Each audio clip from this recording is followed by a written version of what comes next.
Who is the dumbest person you've ever met? My boss's stepson is named Kevin, and he is a different breed.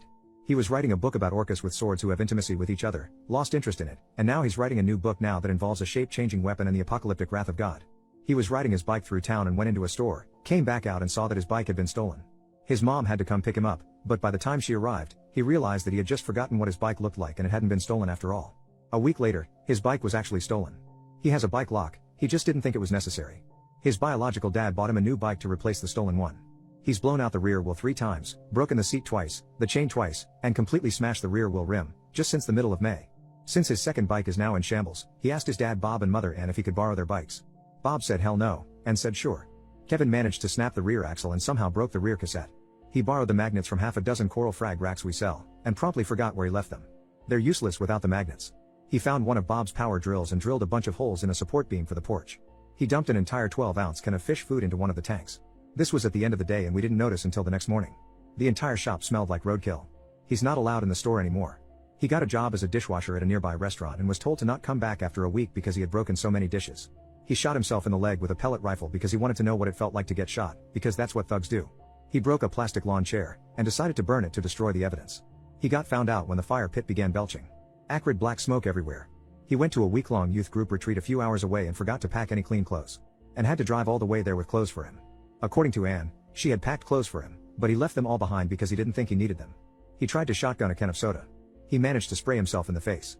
He tried again the next day with the same results. Bob bought a 150-gallon preformed above-ground pond to keep goldfish in during the warmer months. Kevin sat on the side and broke it. Kevin was bragging to his classmates that he had stolen substances from his biological dad during a visit and would share them after school that day. A teacher overheard, he got in all sorts of trouble and had the substances confiscated. They were fish oil capsules. His parents finally bought him a very basic flip phone that he could use for calling purposes only. He sold it at a pawn shop. He absolutely refuses to brush his teeth. His parents bought him an electric toothbrush, thinking that he might like it better than a manual one. He lost it. He got banned from the local comic book shop for spilling Mountain Dew on the cashier. He decided he was going to cook a pork chop on the stove. He forgot about it and nearly caught the house on fire. Bob had cooked the pork chops the night before, and apparently Kevin thought that once the meat gets cold, it somehow reverts to being raw and needs to be cooked again. Lately, he's been reading all kinds of survival books. He claims he wants to spend a year roughing it in the Canadian wilderness. I'm fairly certain he couldn't even find Canada on a map. He's absolutely convinced that standing in front of a microwave while it's running will sterilize you. He goes as far as to retreat to the next room while he's eating his food.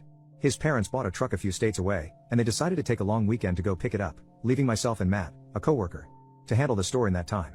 No problem, right? Except that they left Kevin at home as well, with a rather long list of explicitly articulated do's and do nots that he was expected to follow. They would have had better luck convincing a whale to spontaneously evolve into an elephant. He tried to use this parental reprieve to do everything he wanted without consequences. He tried to get into the store's cash drawer. I had the key with me at all times, and even told me that Bob was okay with him taking cash out of the drawer once in a while. He had a fire roaring in the grill, a shop vac blowing air into the coals, and was trying to melt a metal rod in the heat while using winter gloves to insulate himself. He claimed he was blacksmithing again. I promptly shut it down before he caught the house or himself on fire. I went to the store's garage to look for something. Kevin was there, and loudly announced I'm not doing anything. I hadn't asked. I still have no idea what he was up to. Kevin announced to Matt and I that he was having friends over that night to smoke grass and do substances. I said not a chance. I called Bob. He said absolutely not. I told Kevin, and he said his parents didn't have to know.